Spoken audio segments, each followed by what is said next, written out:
CCTV merekam saat dua kelompok remaja tawuran di kawasan Komplek UK, Koja, Jakarta Utara pada Sabtu dini hari kemarin.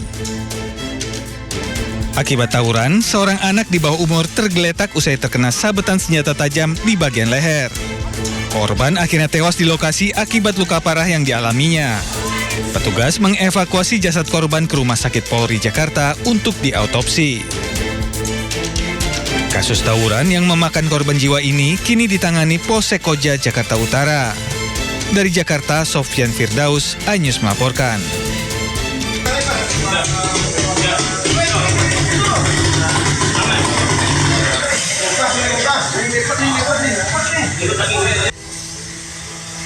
Wah, ada gasnya tuh ya. Warga panik saat api cepat membesar membakar sejumlah rumah kontrakan di Jalan Nangka, Cipayung, Jakarta Timur, Selasa pagi. Api pertama kali terlihat dari dapur rumah warga, diduga akibat tabung gas bocor saat digunakan memasak. 14 mobil damkar dikerahkan untuk bisa memadamkan api 1 jam kemudian. Tidak ada korban jiwa, kerugian diperkirakan ratusan juta rupiah.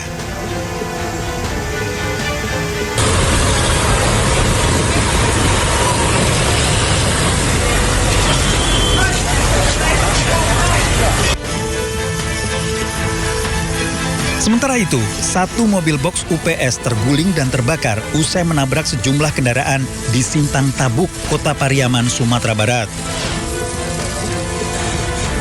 Mobil box UPS diduga terlepas dari pengait hingga hilang kendali dan menabrak satu mobil dan 2 motor yang terparkir. Suara ledakan membuat warga panik. Tidak ada korban jiwa, polisi masih menyelidiki penyebab pasti kecelakaan. Tim Liputan iNews melaporkan.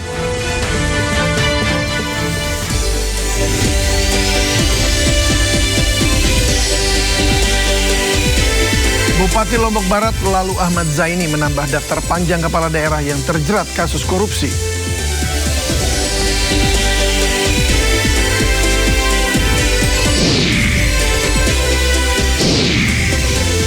Amerika Serikat menyerang Iran 9 malam berturut-turut.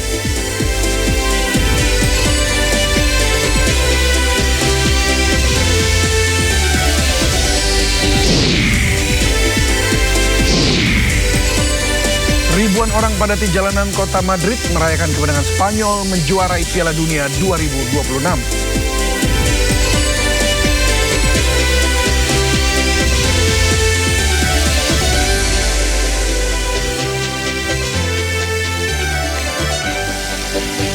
Halo pemirsa, selamat sore. Indonesia darurat korupsi. Sampai bulan Juli 2026 ini, Komisi Pemberantasan Korupsi telah menangkap tangan 11 bupati di berbagai provinsi. Ini baru bupatinya.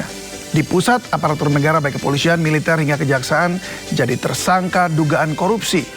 Seberapa besar kejahatan luar biasa ini menggerogoti Indonesia? Kita akan membahasnya sore ini. Bersama saya David Silahoy, Anda menyaksikan Sindo Sore. Kecelakaan maut beruntun melibatkan 4 unit kendaraan terjadi di Jalan Raya Wonosobo, Parakan, Jawa Tengah. Truk tangki diduga mengalami gagal fungsi kontrol saat melintasi jalan turunan hingga menabrak 3 kendaraan lain di depannya.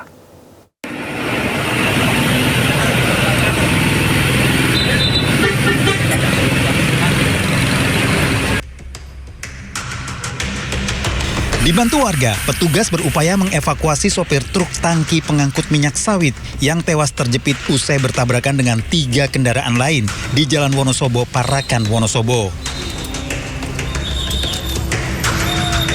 Peristiwa bermula saat truk tangki melaju dari arah Parakan menuju Wonosobo, melintasi jalan lurus dan menurun. Pengemudi diduga tidak dapat menguasai laju kendaraan hingga menabrak truk di depannya. Menghantam mobil pikap dan minibus Mobilio, truk tangki terperosok ke dalam selokan. Dan sementara hasil olah TKP, kejadian ini searah ya. Jadi posisi truk tangki minyak ini dari arah Temanggung menuju Wonosobo dan menabrak secara beruntun 3 kendaraan lainnya yang tadi. Akibat benturan keras, sopir truk tangki warga Semarang tewas di lokasi. Sementara 3 korban luka lainnya saat ini masih dalam perawatan intensif di rumah sakit. Arus lalu lintas sempat macet selama proses evakuasi berlangsung. Dari Wonosobo, Jawa Tengah, Didik Dono Hartono, iNews melaporkan. Pasca ledakan rumah di Komplek Grand Polonia, Kota Medan, Sumatera Utara, tim SAR gabungan melanjutkan pencarian 2 korban yang dipusatkan di lantai 2 rumah. Tim SAR gabungan berjumlah 400 orang yang terdiri dari Basarnas, TNI, dan Polri dengan dibantu alat berat terus berupaya masuk ke dalam bangunan yang porak-poranda akibat ledakan. Petugas kesulitan karena akses menuju ke lantai 2 sempit dan lokasi evakuasi sangat membahayakan akibat bangunan yang labil. 2 korban hingga saat ini masih terjebak di bawah reruntuhan bangunan.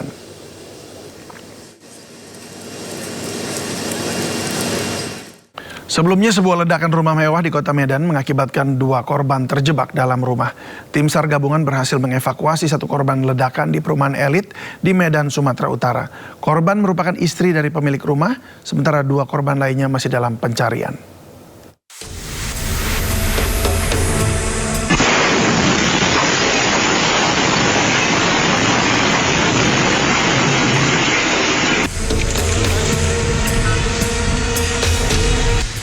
Setelah 11 jam pencarian, tim SAR gabungan akhirnya berhasil mengevakuasi 1 korban ledakan rumah di Grand Polonia, Kota Medan, Sumatera Utara. Korban Jessica, istri dari pemilik rumah, dievakuasi di kamar mandi lantai 2 dalam kondisi meninggal dunia. Evakuasi tubuh korban yang terjepit reruntuhan bangunan setelah petugas mengarahkan alat berat. Tim SAR gabungan berhasil mengevakuasi 1 orang korban yang kita cari. Kemungkinan besar akan kita upayakan untuk tidak dirobohkan semua ya. Kita harus mencari titik-titik yang memang signifikan untuk kita temukan korbannya. Dua lagi berarti Pak? Diinfokan 2 lagi. Bahwa Bapak dari pemilik rumah, puji Tuhan, sehat walafiat. Pada saat kita evakuasi dari lantai 3 sampai dengan saat ini sudah berbincang-bincang juga, kita mendalami informasi. Kemudian yang anak balita saya sampaikan tadi lagi dirawat di Kolombia, kita doakan semoga prosesnya penyembuhannya lancar. Dan yang ketiga adalah si kurir pengirim paket itu yang tidak ada kaitan dengan kejadian ini, itu juga lagi dirawat di rumah sakit. Sebelumnya, suami dan anak balita korban berhasil dievakuasi dan kini dirawat di rumah sakit. Petugas masih mencari 2 korban lainnya, yakni ART dan pengasuh anak yang masih terjebak reruntuhan. Senin sore, ledakan keras menghancurkan rumah mewah berlantai 2 di Komplek Perumahan Grand Polonia Medan, Kota Medan.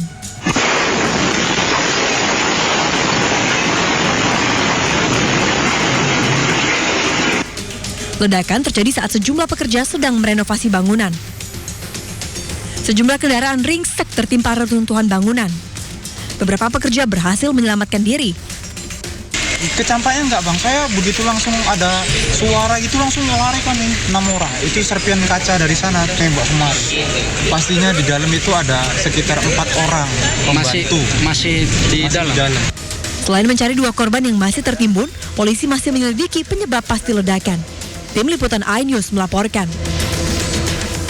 Kabut asap yang melanda sebagian wilayah Kota Banjarbaru, Kalimantan Selatan mulai berdampak ke transportasi udara. 6 penerbangan di Bandara Samsudin Nur harus ditunda karena asap menutupi wilayah bandara.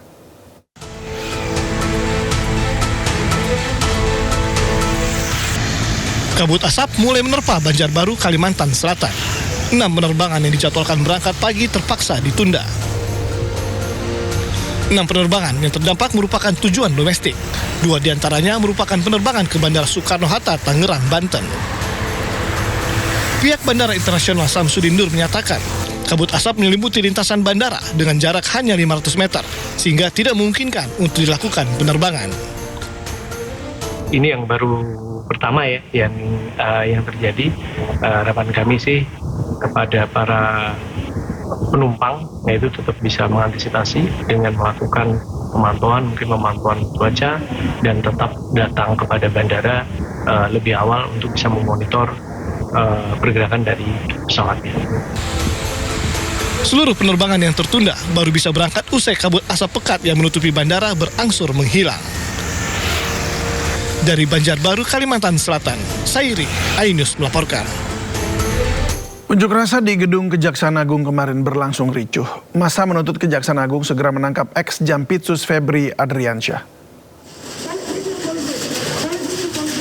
Kericuhan mewarnai aksi unjuk rasa berbagai elemen mahasiswa di depan gedung Kejaksaan Agung Jakarta. Massa beberapa kali berusaha merangsek ke gerbang gedung Bundar Jagung, namun dihalau petugas. Selain mencoba untuk merangsek masuk, massa juga membakar spanduk di depan gedung Kejagung. Aksi saling dorong pun tidak terhindarkan. Dalam aksinya, mahasiswa mengajak seluruh elemen masyarakat untuk mengawal penegakan hukum dan memastikan pemberantasan korupsi dilakukan secara konsisten. Massa juga menuntut pihak Kejaksaan Agung segera menangkap ex-Jampitsus Febri Adriansyah.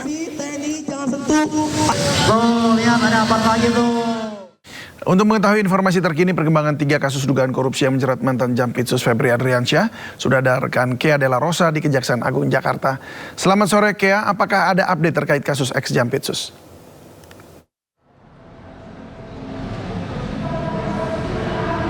Ya, selamat sore David dan juga pemirsa. Untuk saat ini update dari pihak Kejaksaan Agung masih belum kami dapatkan informasi terbaru hari ini. Namun kami dapat sampaikan informasi terkini kondisi di Kejaksaan Agung. Di sekitaran gedung Kejaksaan Agung terdapat aksi unjuk rasa dari Universitas Muhammadiyah terkait menuntut 3 agenda yang dimana salah satunya ialah menuntut untuk Kejaksaan Agung atau pihak Kejaksaan Agung segera menahan mantan Jampitsus yakni Febri Adriansyah terkait dugaan kasus korupsi, lalu juga kedua menuntut adanya transparansi dalam proses penyelidikan dan juga pemeriksaan kepada tersangka Febri Adriansyah terkait dugaan kasus korupsi, dan terakhir juga meminta untuk pihak Kejaksaan Agung tidak memberlakukan perlakuan istimewa kepada mantan Jampitsus Febri Adriansyah karena sebab hingga saat ini dari pihak Kejaksaan Agung belum juga memanggil Febri Adriansyah untuk melakukan pemeriksaan dan juga penyelidikan lebih lanjut terkait dugaan kasus korupsi yang menjerat Febri Adriansyah hingga sore ini.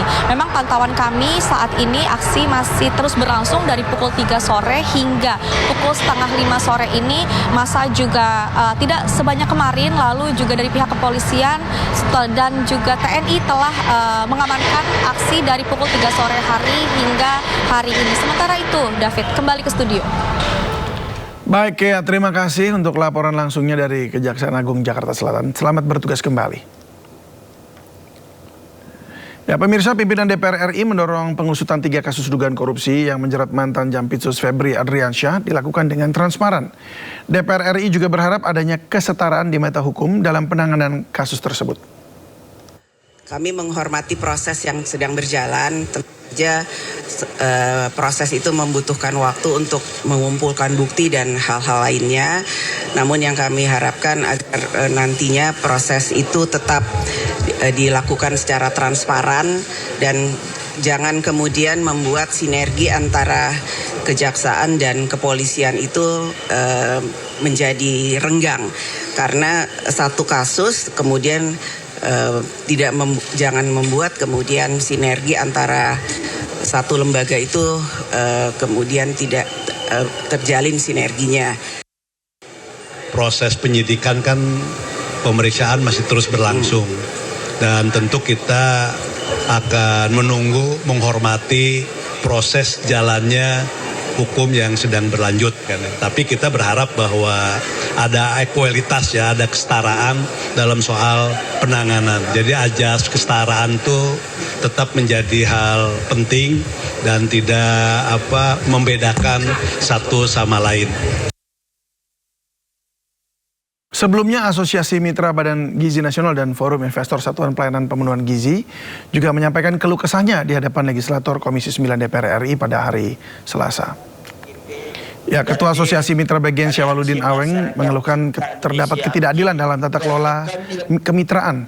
Menurutnya, mitra hanya sediakan fasilitas guna dukung pelaksanaan program MBG. Namun saat terjadi kasus keracunan, dapur milik mitra justru dikenai sanksi. Terkait hal tersebut, ia meminta DPR RI membantu dorong perbaikan pola kemitraan antara BGN dan mitra dapur. Soal kemitraan yang tidak sejajar. Ini soal kemitraan yang tidak adil antara kami mitra dengan Badan Gizi Nasional.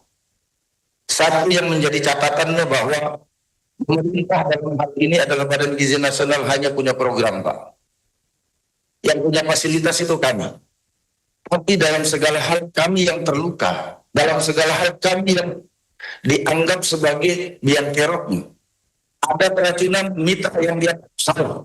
Kami hanya menyiapkan fasilitas. Tetapi begitu ada keracunan, dapat kami yang disuspend. Kami datang kemari untuk meminta keadilan kepada di sini. Kalau kemudian ini dikecewakan kami semua, kami siap gembok dapur secara nasional, Pak. Ya, dan pemirsa, kini kami ajak Anda memantau situasi terkini dari kantor Badan Gizi Nasional berikut ini. Sesuai pasal 59 di Perpres 83 tentang BGN, itu untuk pejabat tinggi madya itu dapat dilakukan melalui penunjukan langsung oleh Presiden. Kemarin sore kami mendapat kepres yang ditandatangani Pak Presiden mengangkat beliau-beliau ini sebagai pejabat tinggi madya di lingkungan BGN. Tentu saja kami senang sebagai pimpinan BGN karena memang kami membutuhkan tim ya untuk bersama-sama memperbaiki BGN, memperbaiki program makan bergizi gratis. Dan pada kesempatan ini saya akan memperkenalkan satu persatu beliau dan pengalaman beliau. Sebenarnya ini yang menunjuk langsung kan Pak Presiden ya, karena sesuai dengan pasal 59 tadi itu kan dapat ditunjuk langsung oleh Presiden. Tapi kira-kira beberapa komunikasi yang kami peroleh ini dasarnya adalah seperti ini. Jadi Dr. Prima Yosefin Berliana Tumiur Hutapea MKM sebagai Deputi Bidang Sistem dan Tata Kelola. Mau bisa silakan berdiri Ibu, biar nanti kalau ketemu di jalan ya. Nah, beliau ini adalah dokter dengan gelar Magister Kesehatan Masyarakat. Nah, ini termasuk gizi segala macam kan masih rumpunnya di bagian itu ya, kesehatan masyarakat. Nah, beliau dari Kemenkes, instansi asalnya. Nah, memiliki keahlian di bidang epidemiologi. Waduh, saya ini nih epidemiologi, nanti beliau jelasin lah. Nah, beliau manajemen imunisasi. Nah, nanti pasti di medsos rame lagi nih. Kenapa bukan ahli gizi? Kenapa ini? Kenapa itu? Biasalah ya, pokoknya nanti pasti ada begitu. Nah, beliau juga pengalaman di bidang penanggulangan penyakit menular. Jabatan terakhir beliau adalah Direktur Penyakit Menular di Kementerian Kesehatan. Nah, Direktur Imunisasi dan Direktur Pengelolaan Imunisasi. Kenapa beliau ditunjuk sebagai Deputi Bidang Sistem dan Tata Kelola BGN?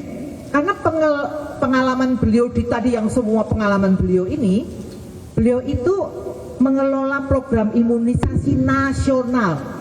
Kurang lebih komparasinya sama seperti program MBG yang memang sifatnya adalah nasional. Jadi beliau biasa bekerja membangun sistem yang dimulai dari perencanaan sasaran. Nah ya, jadi relevan nih dengan isu MBG siapa yang disasar. Nah, ini nanti keahlian beliau lah. Penetapan target. Nah, Ibu dan Bapak pasti sudah tahu kan, kenapa kemarin muncul 63,2 juta, kenapa ini dan kenapa itu. Nah, nanti beliau lah yang nanti akan merapikan itu. Penetapan target. Jadi dari mulai perencanaan sasaran, penetapan target, distribusi secara berjenjang dari pusat hingga fasilitas pelayanan. Itu maksudnya pengalaman beliau yang dianggap sama kurang lebih dengan program MBG. Kalau cari yang sama persis program MBG, orang program MBG baru pertama kali diadakan kan nggak mungkin sama. Tapi cara kerja beliau dulu sebagai Direktur Imunisasi kurang lebih memiliki kesamaan dengan tata kelola program MBG. Maka beliaulah yang dipilih ya. Jadi distribusinya berjenjang dari pusat hingga fasilitas pelayanan, pencatatan penerima manfaat. Nah, ini yang penting, by name by address. Itu yang sedang kami bangun. Jadi kami sangat membutuhkan expertise dari Ibu Prima ini. Ibu Prima panggilannya beliau ya. Beliau terbiasa dengan pola itu. Kan jutaan juga itu yang menerima imunisasi ya Bu ya. Jutaan ya, balita dan sebagainya, by name by address. Beliau sudah ahli lah soal itu, hingga monitoring dan evaluasi capaian program. Nah, ini yang penting. Jadi kalau indikatornya nanti adalah untuk mencegah stunting, untuk apalagi tadi itu nanti monggo lah tanya sendiri itu. Beliau lah orang yang kurang lebih tata kerja pada saat beliau menjadi direktur imunisasi itu mirip dengan cara MBG sekarang di Kemenkes. Jadi beliau di Kemenkes sekarang di BKN. Jadi beliau adalah orang yang tepat untuk sekarang memperbaiki penetapan sasaran, target, sampai monitoring nanti apakah sebenarnya berhasil atau tidak intervensi yang dilakukan oleh pemerintah. Itu alasan pertama kenapa Ibu Prima dari Kemenkes, ya. Nah, yang kedua Bapak Zainuri. Nah, ini teman saya nih, Bapak Zainuri, silahkan berdiri Pak. Beliau dari BPKP. Nah, ini saya dulu satu tim sama beliau nih. Sama-sama dari Kedeputian Investigasi, sama-sama akuntan dan seterusnya ya. Cuma saya lebih senior karena saya sudah 34 tahun, beliau 30 tahun di BPKP. Tapi sama-sama auditor, sama-sama Certified Fraud Examiner, sama-sama CFA ya. Jadi kemarin yang kejadian dia sekarang menjadi Deputi Bidang Penyediaan dan Penyaluran. Ya, jadi tempat titik yang kemarin itu. Titik, sales titik dan sebagainya, itu dulu di Deputi situ. Sistem penyediaan dan penyaluran. Nah, kita tempatkanlah ini beliau nih, CFA dan sebagainya ya. Harus jadi lebih baik dong, kan mantan auditor. Jadi nanti harus memperbaiki di situ gitu. Apa yang terjadi kemarin setidaknya nggak boleh berulang lagi, nggak boleh berulang lagi. Dan yang sudah terlanjur ini nanti bagaimana memperbaikinya? Karena beliau basicnya adalah auditor. Banyaklah sertifikasi beliau, mungkin saya nggak bisa sebutkan satu persatu ya. Dan beliau adalah juga punya sertifikasi pengadaan barang dan jasa ya. Itu kayak motor listrik kemarin dia lur ya. Nah itu nggak akan terulang tuh, yakin saya. Nah beliau nanti tinggal Bapak cari aja tuh orang ini kalau nanti tiba-tiba ada yang aneh-aneh lagi ya. Sebelumnya beliau adalah Kepala Biro Keuangan. Menteri Keuangan Republik Indonesia Purbaya Yudi Sadewa menjawab berbagai pertanyaan terkait isu terkini dalam konferensi pers APBN kita Juli 2026. Dalam keterangannya, Purbaya menegaskan ekonomi Indonesia masih terjaga cukup baik. Kebijakan ekonomi pemerintah semuanya bergerak ke arah yang benar dengan perhitungan kuat tanpa mengabaikan kehati-hatian kebijakan fiskal. Data yang dipaparkan dengan outlook dipertahankan stabil, membantah isu capital market di sosial media yang bilang ada bocoran Indonesia akan downgrade. Triple B dengan outlook dipertahankan stabil.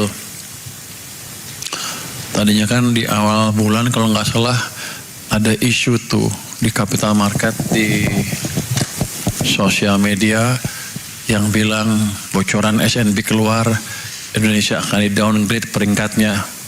Bahkan bukan outlooknya, peringkatnya. Itu yang menarik ke bawah pasar saham secara tajam di awal Juli tahun ini. Tapi ternyata emang banyak permainan rumors yang nggak jelas yang ditiupkan oleh orang-orang yang kurang bertanggung jawab. Ternyata yang S&P keluarnya tetap triple B dan outlooknya stabil.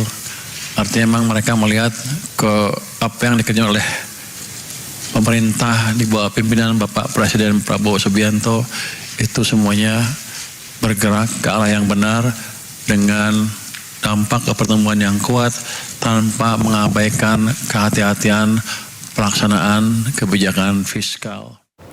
Menteri Pekerjaan Umum Dodi Hanggodo membantah terlibat dugaan doxing atau penyebaran informasi pribadi di internet tanpa izin. Dodi Hanggodo mengaku tidak tahu menahu adanya kasus dugaan doxing data pribadi dosen Fakultas Hukum UGM Nabila Rizfa Izati yang mengkritik kebijakan kepemimpinannya di Kementerian PU. Menteri PU tak tahu istilah doxing dan bersumpah tak terlibat.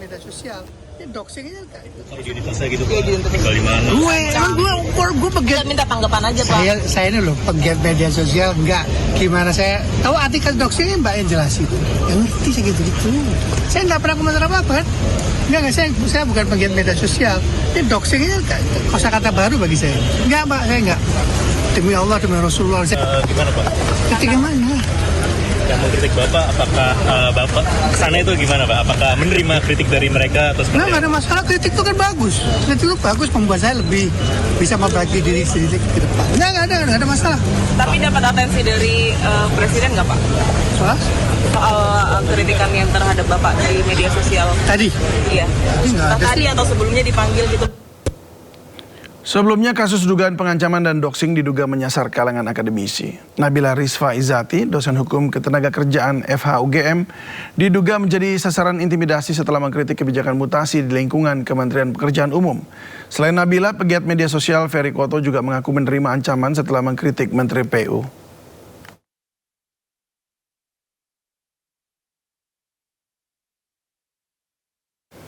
Sekolah Dasar Negeri 57 Kendari, Sulawesi Tenggara disegel pemilik lahan dan sejumlah orang tua murid hingga muridnya terlantar. Penyegelan dipicu kepala sekolah yang baru menjabat menolak revitalisasi gedung yang membahayakan murid.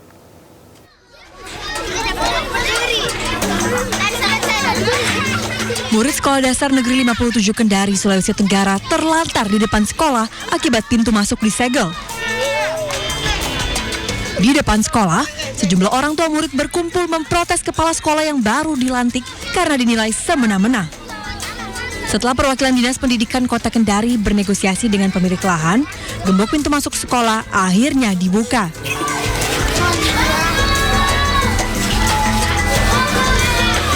Orang tua murid menyegel sekolah karena kepala sekolah menolak revitalisasi gedung yang akan digunakan murid sebagai ruang belajar. Orang tua cemas karena kondisi gedung sudah tidak layak. Karena kita orang tua kan khawatir, biar bagaimana kan kita punya anak, bagaimana kita ingin dia nyaman sekolah, tapi kita khawatirkan kalau terjadi apa-apa. Tapi sampai saat ini Pak, tetap digunakan tempat itu atau memang sama sekali belum? Belum digunakan, jadi guru-guru kemarin ambil alternatifnya, ada yang masuk siang, jadi ada yang pulang, baru diisi lagi ruangan. Ini karena pembangunannya sangat mendesak, dan sangat urgen, jadi kami sangat butuhkan, dan Ibu Fitri itu dia tidak mau, dia batalkan dengan alasan pemilik lahan yang yang menghalang-halangi atau yang melarang untuk direvitalisasi. Sementara itu, Dinas Pendidikan Kota Kendari masih mencari solusi agar tidak mengganggu proses belajar mengajar yang merugikan para murid. Jadi kami juga kan mencoba memediasi kembali dengan kepala sekolah yang baru bekerja. Kami akan segera kami panggil, karena yang kita inginkan bahwa jangan terjadi polemik seperti ini, karena yang kita rugikan ini adalah anak-anak kita, siswa kita. Mereka tidak akan belajar kalau seperti ini, misalnya ada penyegelan atau apa, itu kan tidak elok sekali. Rehabilitasi kemarin. Saat ini, proses belajar mengajar di SD Negeri 57 Kendari kembali berjalan normal, menanti penyelesaian masalah revitalisasi gedung. Dari Kendari, Sulawesi Tenggara, Asdar Zula, iNews melaporkan. Pemirsa, ramai di media sosial kisah haru yang diduga berasal dari korban tenggelam kapal KM Nurul Salsa di perairan Kabupaten Kepulauan Selayar, Sulawesi Selatan.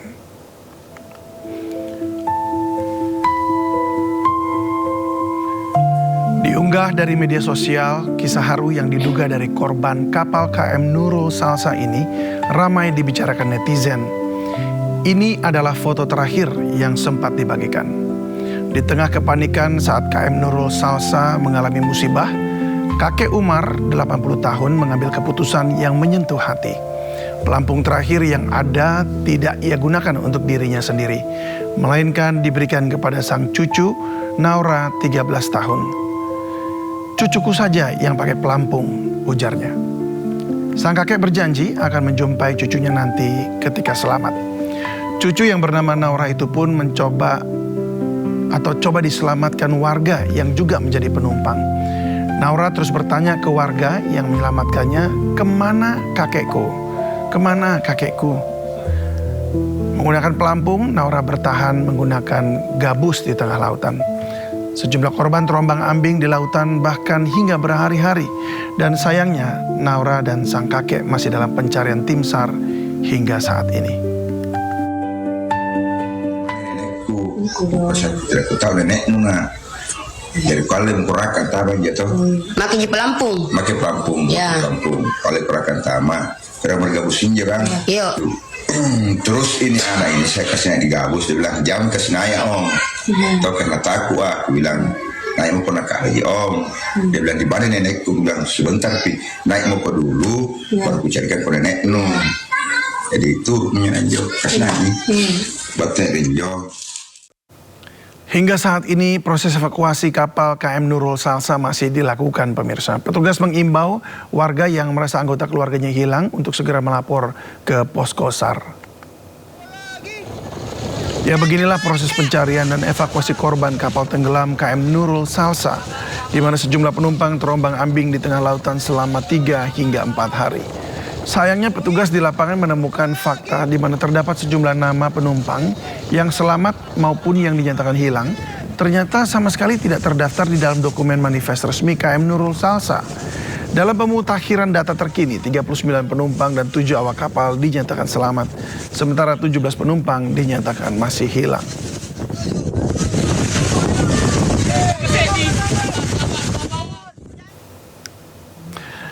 Pemirsa, sebelumnya pencarian penumpang KM Nurul Salsa yang masih hilang terus dilakukan dan tim SAR gabungan memperluas area penyisiran hingga 2 mil laut dari titik tenggelamnya kapal. 2 kapal milik Basarnas dan TNI Angkatan Laut serta 1 pesawat intai TNI Angkatan Udara dikerahkan untuk mencari keberadaan para korban. Beberapa nama korban atas nama keluarga saya berjumlah 6 orang yang berasal dari Dusun Labuang Marege, Desa Mak Minasa. Yang pertama ada Nur Hayati atau biasa disapa dengan Tante Ating. Beliau adalah seorang ibu, seorang istri, sekaligus tulang punggung keluarga karena suaminya sudah tidak bekerja. Yang kedua ada Nusrianti, dia adalah seorang ibu dari seorang anak yang masih kecil, sedang mengandung 9 bulan dan rencana akan melahirkan di Rumah Sakit Kiai Haji Hayung, Kepulauan Selayar. Namun naasnya ikut dalam tragedi tenggelamnya kapal Nurul Salsa. Kemudian ada Asen dan Diska. Alhamdulillah keduanya selamat, walaupun sempat terombang-ambing selama kurang lebih 3 hari 3 malam di lautan lepas, sampai akhirnya ditemukan oleh kapal nelayan. Diska adalah anak usia 8 tahun yang harus kehilangan kedua orang tuanya yang ikut serta dalam pelayaran kapal laut Nurul Salsa. Apabila memang nanti terbukti adanya kelalaian atas tenggelamnya KM Nurul Salsa, saya berharap adanya sanksi dan tindakan tegas kepada pihak yang bertanggung jawab dan juga berupa kompensasi kepada seluruh korban baik yang meninggal dunia ataupun yang masih hidup sampai saat ini.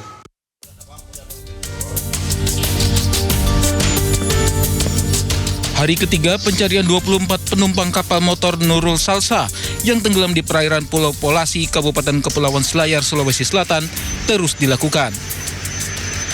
Area pencarian kini diperluas hingga 2 mil laut dari lokasi kejadian.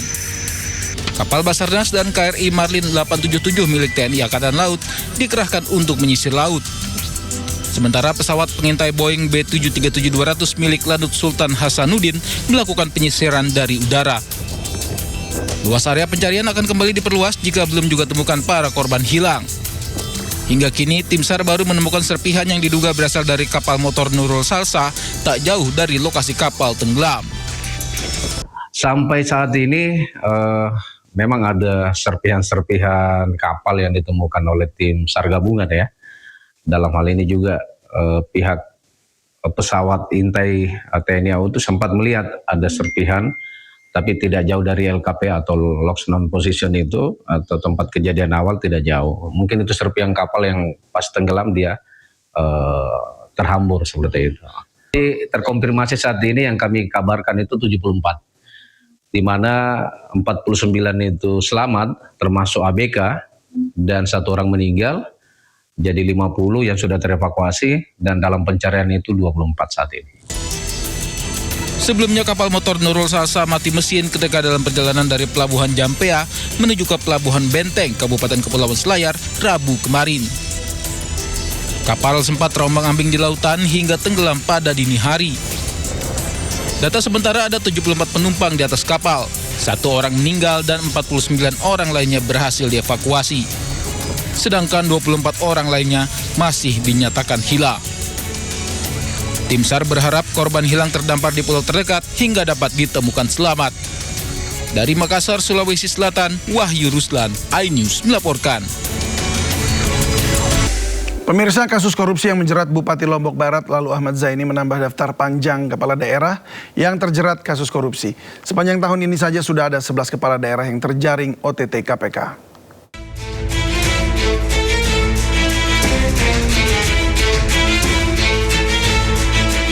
Sepanjang 2026, KPK sudah melakukan belasan operasi tangkap tangan atau OTT.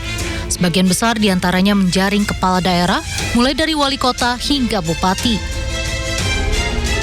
Yang terbaru adalah OTT di Kabupaten Lombok Barat, Nusa Tenggara Barat pada Senin 20 Juli 2026. Dengan adanya OTT yang menjerat Bupati Lombok Barat, total sudah ada 11 kepala daerah yang terjaring operasi senyap KPK sepanjang tahun ini.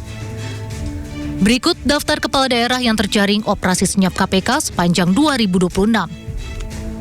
Wali Kota Madiun, Maidi, Bupati Pati Sudewo, Bupati Pekalongan, Fadi Arafik, Bupati Rejang Lebong, Muhammad Fikri Tobari, Bupati Cilacap, Syamsul Aulia Rahman, Bupati Tulung Agung, Gatot Sunu Wibowo, Bupati Muara Enim, Edison, Bupati Kuantan Singinggi, Suhardiman Ambi, Bupati Langkat, Syah Afandin, Bupati Sukoharjo, Etik Suryani, dan terakhir Bupati Lombok Barat, lalu Ahmad Zaini.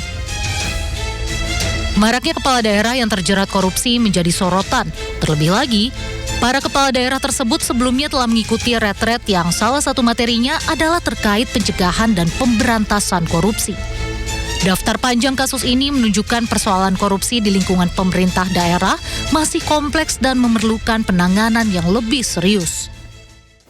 Menteri Dalam Negeri Tito Karnavian mengaku prihatin atas kembali terjadinya operasi tangkap tangan yang menjerat Bupati Lombok Barat, lalu Ahmad Zaini. Pernyataan itu disampaikan menyusul OTT yang dilakukan Komisi Pemberantasan Korupsi di Kabupaten Lombok Barat, Nusa Tenggara Barat. Ya, saya prihatin ada kepala daerah kita sudah berikan retret ya, kemudian nanti pembekalan awal, kemudian juga sudah dibuatkan sistem keuangan untuk transparan, kemudian juga pembinaan kita dilakukan, pernah dikumpulkan juga oleh Bapak Presiden di Sentul. Masih terjadi juga, kita kan tidak bisa, pertama mereka memang dipilih rakyat ya, rekrutmennya. Yang kedua, kembali ke integritas masing-masing orang. Pemirsa, Indonesia darurat korupsi. Sampai bulan Juli 2026 ini, KPK telah menangkap tangan 11 bupati dari berbagai provinsi dan ini baru bupatinya, pemirsa. Di pusat aparatur negara baik kepolisian, militer hingga kejaksaan juga jadi tersangka dugaan korupsi. Seberapa besar kejahatan luar biasa ini menggerogoti Indonesia? Untuk membahasnya lebih lanjut telah bergabung bersama kami pelaksana tugas pimpinan KPK tahun 2015, Johan Budi. Selamat sore, Mas Johan. Selamat sore. Terima kasih sudah hadir di sore ya, dan hadir pula ada bersama kami Direktur Eksekutif Komite Pemantauan Pelaksanaan Otonomi Daerah Arman Suparman. Selamat sore, Mas Arman. Selamat sore, Mas. Ya, terima kasih sudah hadir. Saya ke Mas Johan dulu ya, Mas Johan. Ini ironis banget ini, 11 bupati terjaring OTT selama 2026, sementara dari tahun 2025 ada 15 bupati sampai 2026. Artinya secara year on year terjadi peningkatan 230% bupati yang terkena OTT KPK. Pertanyaannya ini adalah, ini menunjukkan korupsi yang semakin masif atau memang KPK-nya semakin efektif? Ya, saya kira harus diukur ya dari bagaimana kemudian korupsi ini ditangani. Ada pendapat yang mengatakan bahwa ini yang kena OTT oleh KPK bukan menunjukkan korupsi semakin meningkat di berantas atau korupsi semakin banyak. Saya kira tidak ada data yang berkaitan dengan itu ya, secara signifikan ya.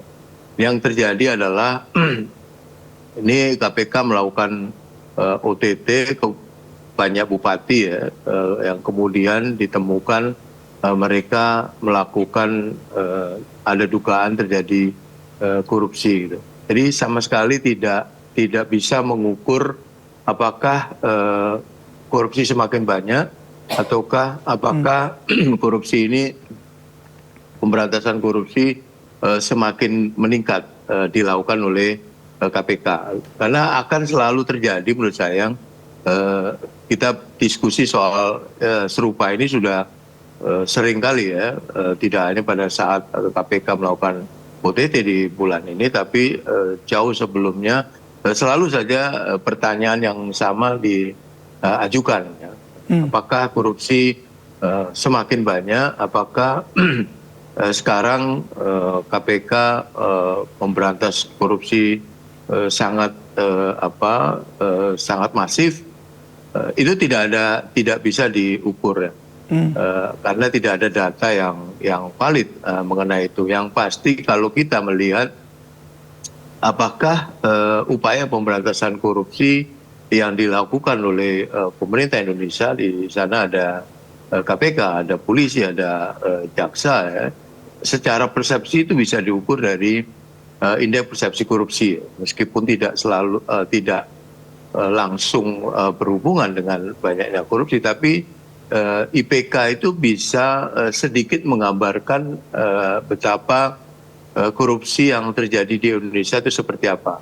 Ketika IPK meningkat, maka upaya yang dilakukan dalam kaitan dengan pemberantasan korupsi bisa dibilang quote-unquote ya, itu menuju keberhasilan lah, meskipun masih jauh. Tapi kalau IPK turun ya, dari tahun ke tahun turun misalnya, itu menunjukkan bahwa korupsi masih sulit diberantas gitu.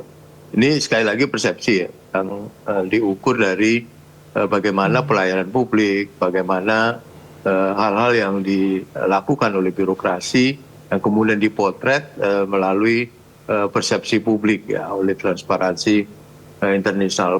Paling enggak itu yang bisa sedikit mendekati menjawab pertanyaan yang tadi ya, apakah banyaknya bupati yang ditangkap di OTT itu menunjukkan pemberantasan korupsi semakin masif atau korupsi semakin banyak gitu. Itu nanti bisa di salah satu pendekatan yang menurut saya bisa dilihat dari indeks persepsi korupsi yang ada di Indonesia gitu. Saya kira itu. Baik, Mas Johan, saya ingat banget dulu waktu Mas Johan masih sebagai jurnalis ya, mungkin di perusahaan yang terakhir itu sempat mengeluarkan sebuah tabloid itu mengeluarkan penelitian sekitar 10 orang kepala daerah, bupati atau wali kota yang bersih. Ada, saya ingat sekali tuh. Pernah dikeluarkan waktu itu, dirilis, entah Mas Johan yang tulis atau bukan, tapi media massa itu yang mengeluarkannya. Itu sebelum tahun 2010 kalau tidak salah. Dan itu memasukkan 10 nama. Apakah sekarang masih ada orang-orang seperti yang 10 nama yang dikeluarkan, dirilis pada saat itu di seluruh Indonesia ini? Masih ada nggak menurut keyakinan dari Mas Johan? Bupati-bupati yang top, yang memang benar-benar nggak mau korupsi, yang memang betul-betul melawan?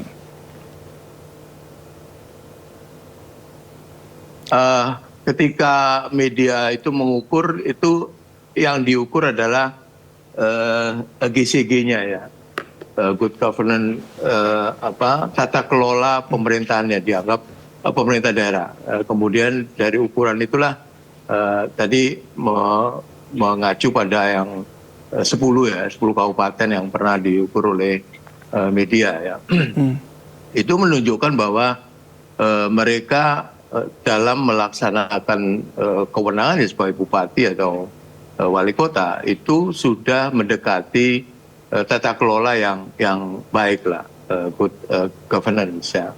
Tetapi itu sama sekali tidak bisa kemudian dikorelasikan bahwa di situ tidak ada korupsi. Saya masih ingat ada seorang gubernur ya di Sumatera yang kemudian minggu lalunya gitu misalnya mendapat penghargaan dari KPK, tapi minggu depannya ditangkap. Itu juga ada. Jadi ada ukuran-ukuran yang tadi itu sama sekali tidak bisa membedah apakah bupati, wali kota, gubernur itu memang benar-benar bersih ya. Tapi ukuran-ukuran yang digunakan oleh media yang tadi disebut itu hanya bagaimana mereka mengelola birokrasi di tataran kabupaten, kemudian kota atau gubernur. Jadi tidak ada relevansinya kalau kita melihat tadi yang kejadian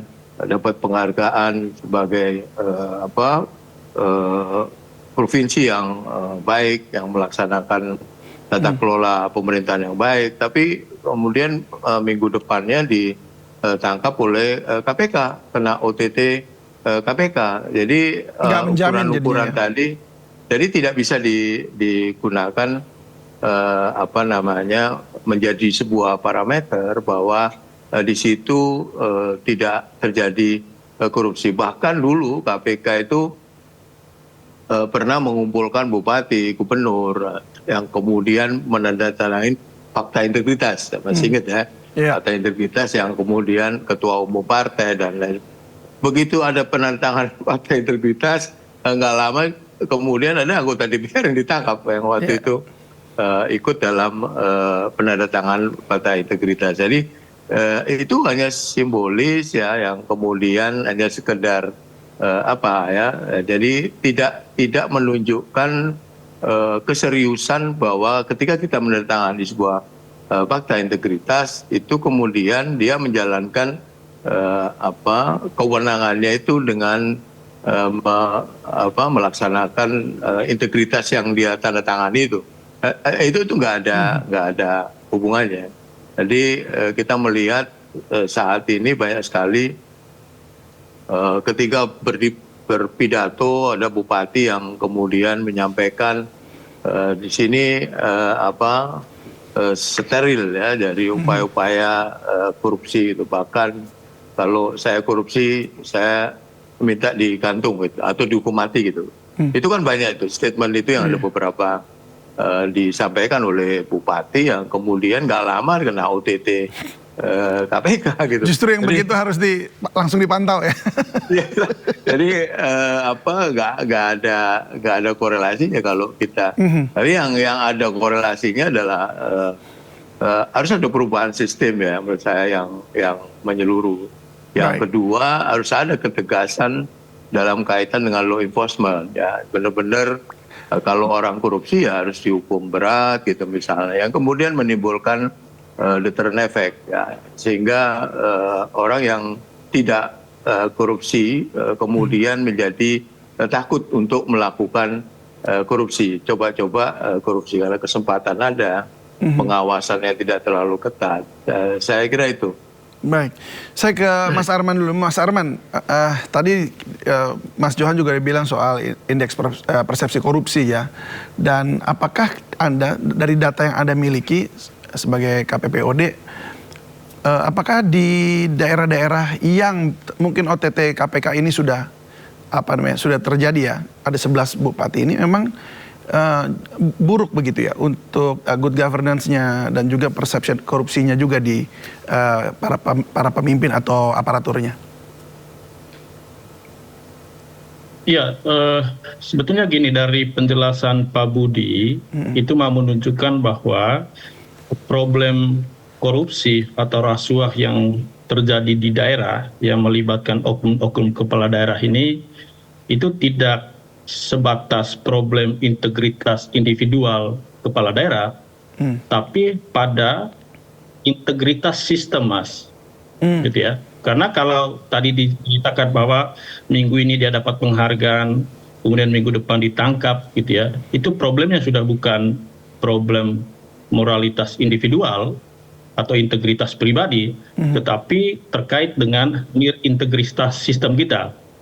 Saya yakin kita semua sepakat bahwa ini adalah problem sistemik struktural, sehingga ketika setiap hari kita melihat kasus-kasus korupsi seperti ini, artinya memang, Mas, kita belum betul-betul melakukan pembenahan secara paripurna pada hulu hilir struktur kebijakan yang menjadi peluang praktik-praktik seperti ini. Karena kalau kita hanya bersandar pada sejumlah indikator penilaian ya Mas ya, apakah yang terkait dengan integritas KPK, kemudian evaluasi penyelenggaraan pemerintahannya Kemendagri, atau inovasi kebijakannya Kemenpan-RB, banyak kepala-kepala daerah yang meraih predikat A atau nilai rapor yang bagus gitu ya. Tetapi pertanyaannya kemudian adalah, apakah lingkungan kebijakan mereka itu mampu menutup praktik-praktik rasuah seperti ini? Kami sendiri meyakini bahwa ketika kita tidak membenahi sistem ini dari hulu hilir, apakah dari sistem politik, partai politik, kemudian pemilu pilkada, kemudian kepastian kebijakan terkait dengan pelayanan publik, mulai dari perencanaan, penganggaran, kemudian yang terkait dengan pengadaan barang dan jasa, manajemen ASN, sampai monitoring dan evaluasi, itu sampai kapanpun, meskipun setiap minggu, setiap hari pemerintah pusat melalui Kemendagri memberikan himbauan, kalau itu tidak dibenahi, menurut kami yakin betul memang ada kepala daerah yang punya moralitas individual yang bagus, tetapi kami juga yakin setiap hari mereka berjuang untuk tidak terjebak di dalam sistem yang sudah integritas ini. Mas. Kita akan bahas lagi nih Mas Arman, kita lanjutkan, tapi kita mau dengar dulu apa kata Pak Tito Karnavian ini yang terkini saat ini, secara langsung. Mereka biar tahu bentuk kegiatannya seperti apa. Nah kemudian kami juga Satgas akan melakukan pengecekan nantinya. Kegiatan-kegiatan itu mana yang terlaksana, mana yang belum. Kami akan monitor ya, tiap minggu. Dan tadi dipaparkan oleh Sekjen PU bahwa anggarannya sebanyak 21,9 Pak ya. 21 triliun lebih Pak ya. 21,9 kalau saya tidak salah tadi. Untuk Kementerian PU itu sudah disampaikan bentuk kegiatannya. Totalnya 116 halaman. Titiknya jalan, jembatan, irigasi, macam-macam fasilitas yang akan dibangun. Ada yang sudah dibangun. Kemudian Bapak Menteri PKP tadi sudah menjelaskan mengenai pembangunan hunian tetap. Hunian tetapnya ada dua instansi yang kerjakan. BNPB khusus mengerjakan bagi masyarakat yang ingin dibangun di tanahnya sendiri, namanya in situ. Bisa dikerjakan oleh BNPB, bisa juga dikerjakan mandiri sendiri. Uangnya akan diberikan oleh BNPB 2 tahap dan kemudian dimonitor oleh BNPB. Kemudian ada yang namanya kompleks. Kompleks ini kita sebut namanya ex situ, komunal. Itu dikerjakan oleh Bapak Menteri PKP yang juga anggarannya sudah turun. Tadi sudah dijelaskan secara detail. Sebelumnya KPK menyegel ruangan Bupati Kabupaten Lombok Barat, pengadaan barang dan jasa dan Dinas PUPR PKP Lombok Barat. Penyegelan ruang kerja Bupati diduga berkaitan dengan proses tender pengadaan barang dan jasa hingga sejumlah proyek di Lombok Barat.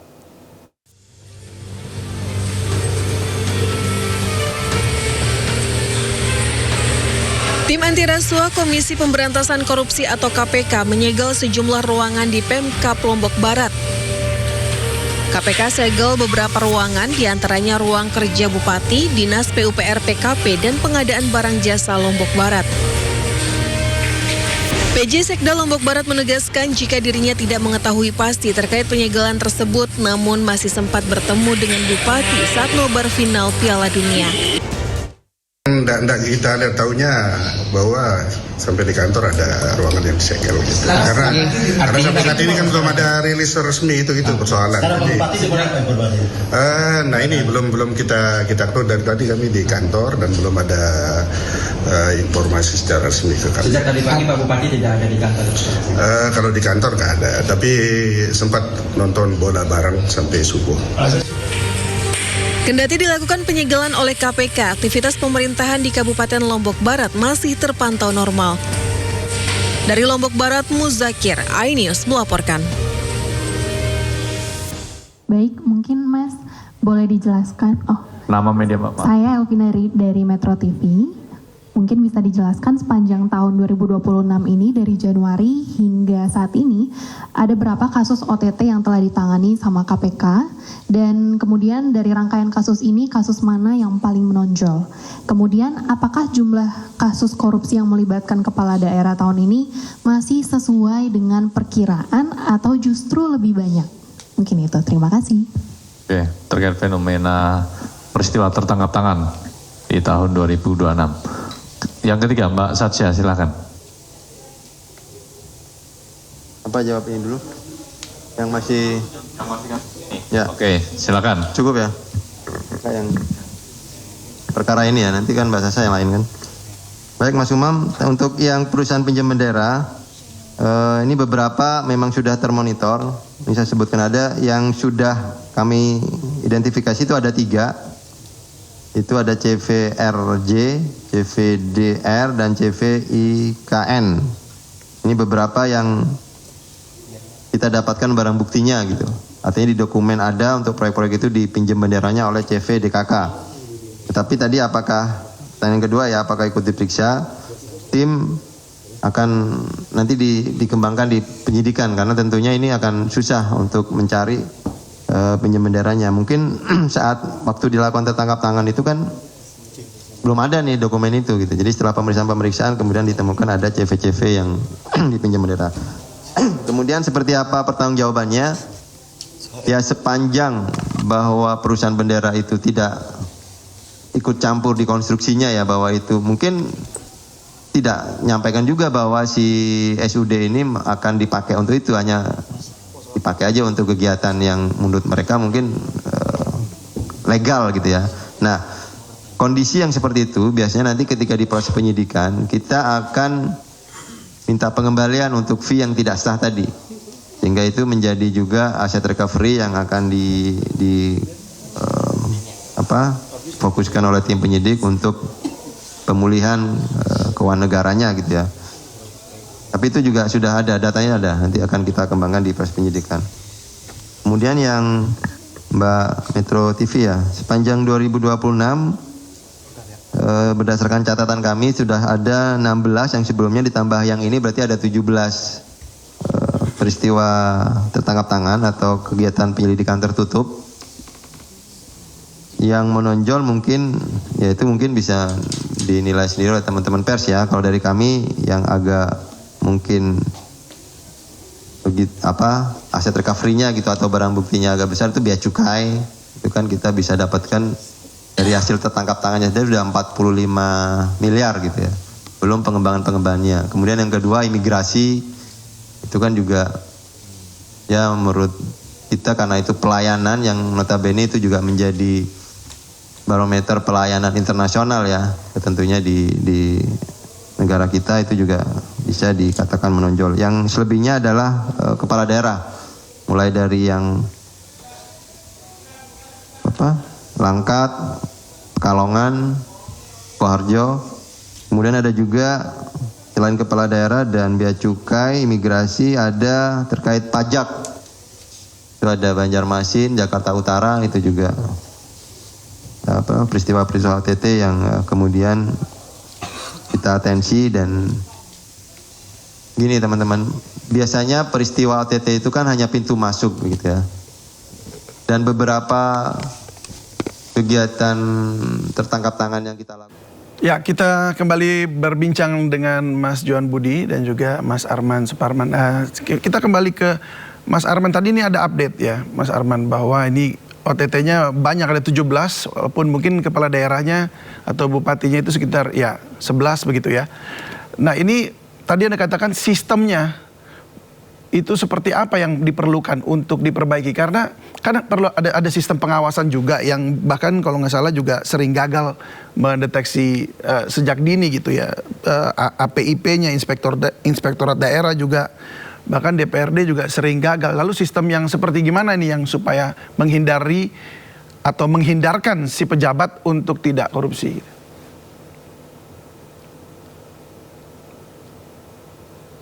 Mas Arman. Ya Mas, pertama tentu kalau kita lihat beberapa modus korupsi yang dilakukan ya. Pertama misalnya soal pengadaan barang dan jasa, kemudian suap perizinan atau suap beli jabatan. Terkait dengan pengadaan barang dan jasa yang kami katakan tadi soal pembenahan sistem, sekarang kan Pak Budi kita sudah punya e-procurement, e-katalog gitu ya. Iya, udah ada digital semua loh padahal. Dalam digitalisasi pengadaan gitu ya. Tapi kan pertanyaannya kemudian, kenapa sistem-sistem ini itu tidak mampu memitigasi atau mengidentifikasi atau mencegah sejak dini permufakatan jahat di luar sistem antara oknum di tubuh birokrasi termasuk kepala daerah dengan oknum vendor. ini yang bagi kami perlu ditindaklanjuti secara paripurna gitu ya, Pak Budi. Karena kalau misalnya kita hanya bersandar pada aspek digitalisasi, ini sudah sampai di pengadaan barang dan jasa berapa tingkat gitu ya, tetapi masih saja terjadi permufakatan di luar sistem. Atau misalnya kalau kita bicara suap perizinan berusaha, kenapa kami katakan ini masih menjadi ruang struktural praktik seperti ini? Karena kebijakan-kebijakan kita termasuk desain kelembagaan dan juga platform digitalnya itu masih memberi ruang abu-abu terkait dengan terutama soal kepastian prosedur, waktu, dan biaya layanan perizinan, yang ini adalah ruang abu-abu yang bisa dimanfaatkan oleh oknum, baik di tubuh pemerintah maupun di oknum pelaku usaha, gitu ya. Atau misalnya terkait dengan suap beli jabatan, di mana kepala-kepala daerah dia menggunakan kewenangannya sebagai pejabat pembina kepegawaian, dan itu adalah ruang di mana dia bisa melakukan praktik suap beli jabatan. Kenapa? Karena sistem kita dan juga implementasinya belum benar-benar menegakkan sistem merit di dalam promosi, mutasi, atau demosi jabatan di daerah. Apakah itu jabatan pimpinan tinggi, kepala dinas, sekda gitu ya, atau jabatan fungsional ataupun administrator. Dan ini juga diperlemah oleh absennya atau belum optimalnya sistem pengawasan internal termasuk APIP misalnya ya. Saya kira dari dulu KPK juga sudah mengangkat isu soal bagaimana kita melakukan penguatan sistem pengawasan internal APIP ini, tetapi di desain kebijakannya APIP atau inspektorat di daerah ini adalah anak buah dari si kepala daerah. Bagaimana mungkin OPD yang itu adalah anak buah itu melakukan pengawasan terhadap atasan? Jadi ini juga jadi satu catatan di sini. Atau pengawasan eksternal, apakah itu dari plat merah, katakanlah dari Ombudsman RI, dari KPK, atau dari DPRD gitu ya. Yang bagi kami memang ini juga jadi satu catatan besar di mana pengawasan eksternal ini itu belum mampu menutup celah-celah praktik korupsi ini di daerah. Termasuk dari pengawasan masyarakat.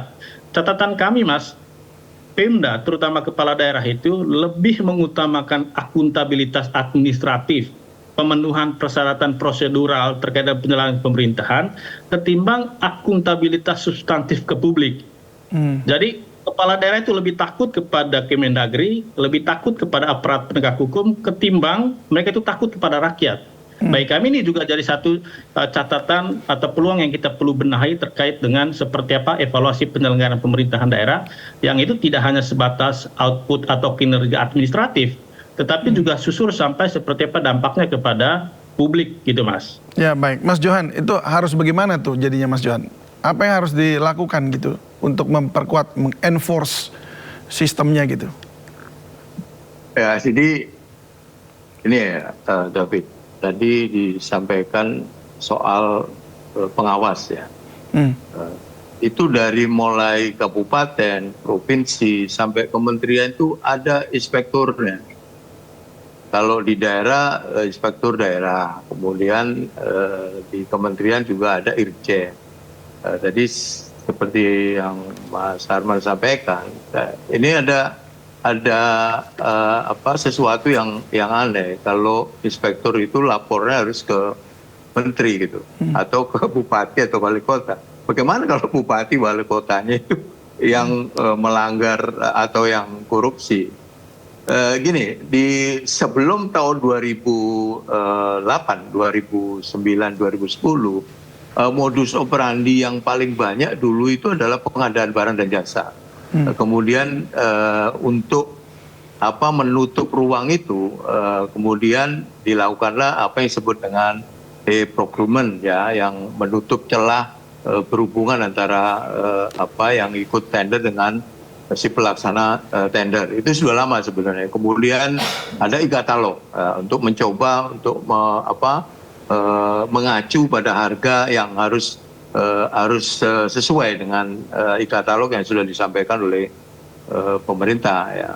Tapi itu tetap saja terjadi ya. Dari pengadaan barang dan jasa yang dulu mayoritas kasus yang diusut oleh KPK ya, pasal 2, pasal 3. Tapi 2010, 2011 ke sini itu udah mulai berubah ya. Perubahan yang drastis itu menjadi ada kong kali kong antara bupati dengan DPRD-nya. Pernah ingat David dulu ada 45 anggota DPRD sama bupatinya, sama wali kotanya ditangkap KPK gitu. Jadi ada langsung kosong ini DPRD. bokong kali kong ya dalam kaitan dengan apakah itu pertanggungjawaban. Yang kedua yang kemudian marak ya, saya yakin dari banyak bupati wali kota yang ditangkap itu berkaitan dengan tadi yang suap tadi ya, jual beli jabatan dan juga pemerasan ya, kepada kepala dinas yang di bawah.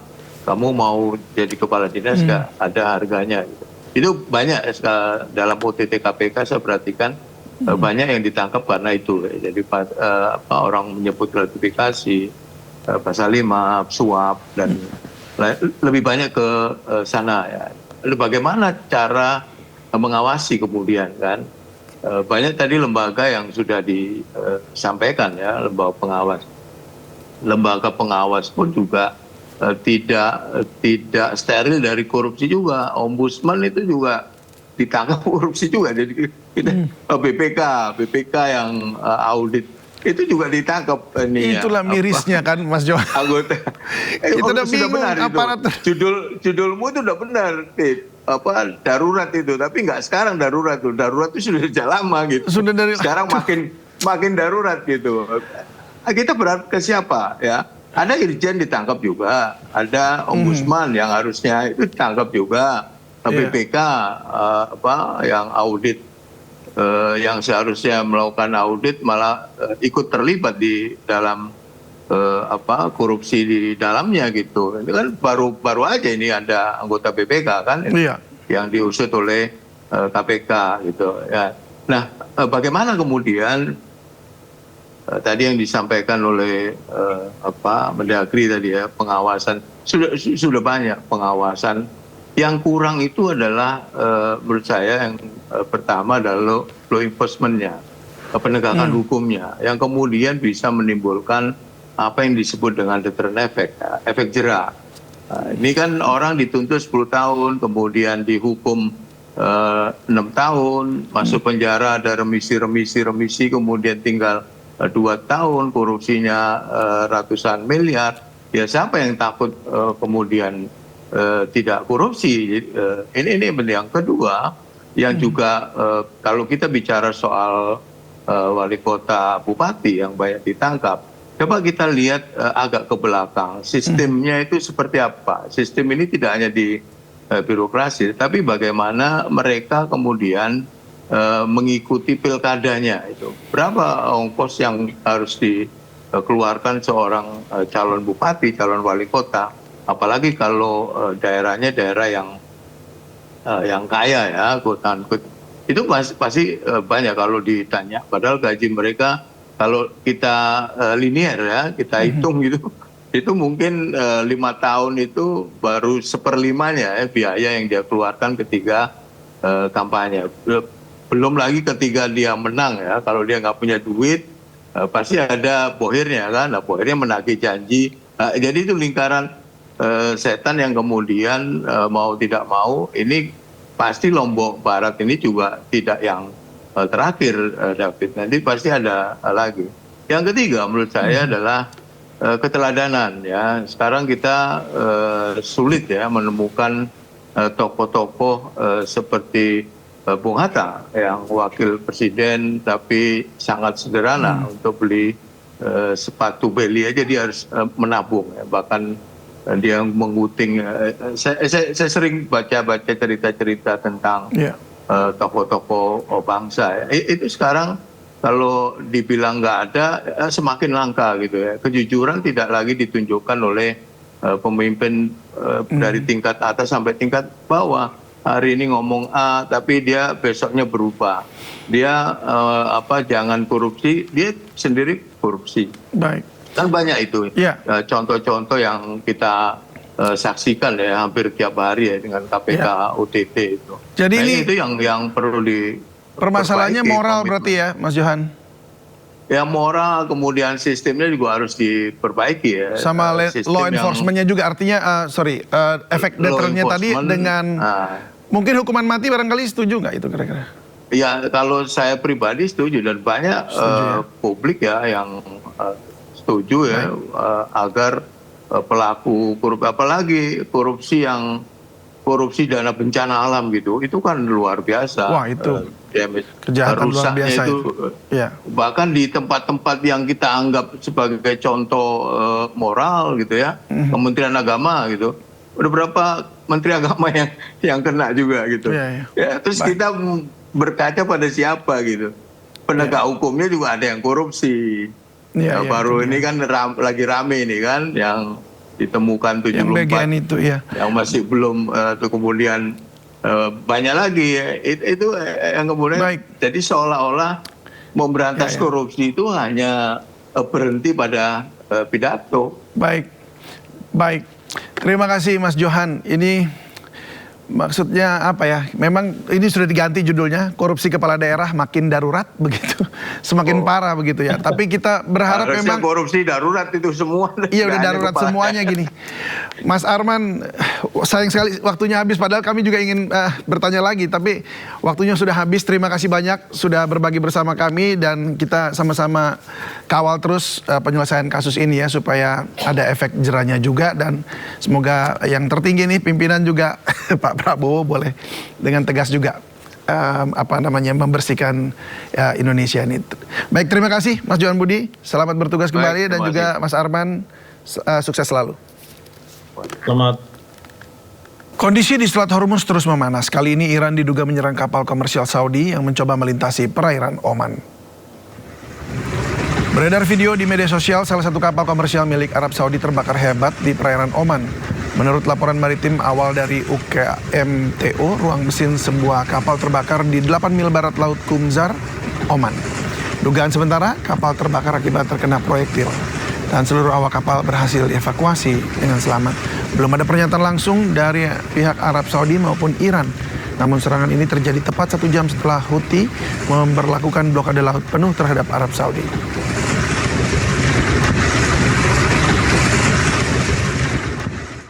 Iran terus melanjutkan safari diplomasinya dan kali ini mereka berkunjung ke Pakistan.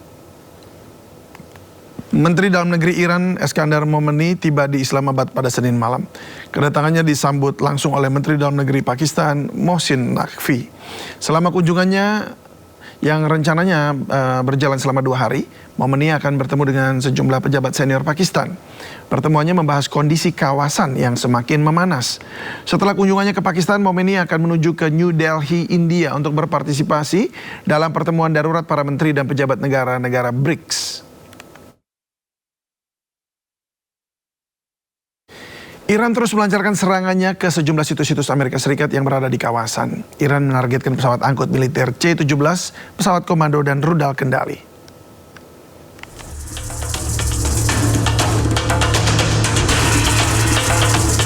Korps Garda Revolusi Iran merilis rekaman serangan gelombang ke-21 dan 22 Operasi Nasr 2. Rudal-rudal diluncurkan dari sejumlah lokasi menuju situs-situs militer Amerika Serikat yang berada di Timur Tengah.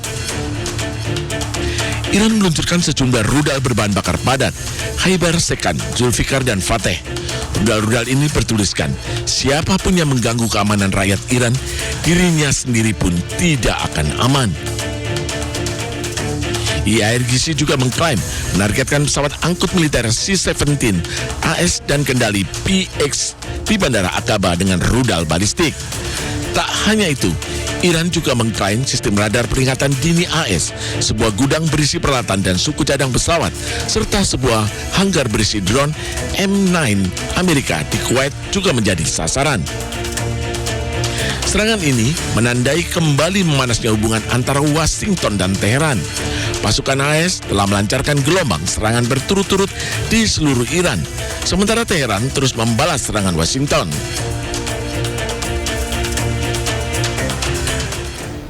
Kita ke dalam negeri, Menteri Pekerjaan Umum Dodi Hanggodo merespon kabar dirinya akan dicopot dari jabatannya dalam perombakan kabinet pada Agustus mendatang.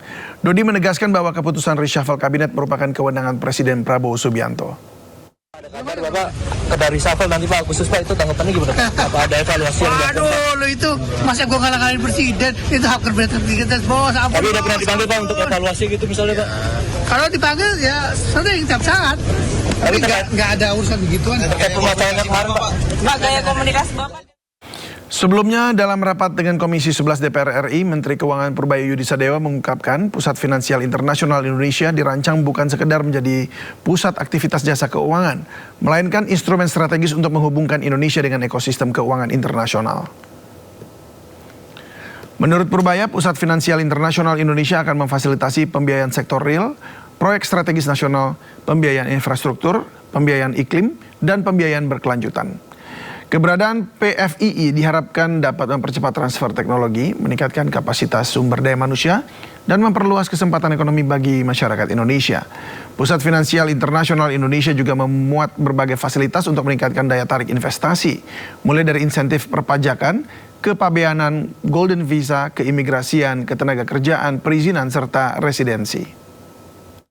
Pembentukan Pusat Finansial Internasional Indonesia bertujuan antara lain untuk meningkatkan daya saing Indonesia sebagai pusat keuangan internasional guna memperkuat kedaulatan ekonomi nasional, mendorong pendalaman dan inovasi sektor keuangan, menarik investasi dan pelaku usaha sektor keuangan baik nasional maupun internasional, memfasilitasi pembiayaan sektor real, proyek strategis nasional, pembiayaan berkelanjutan, pembiayaan iklim, pembiayaan infrastruktur, dan pembiayaan lainnya, serta memperkuat kontribusi sektor keuangan terhadap perekonomian nasional.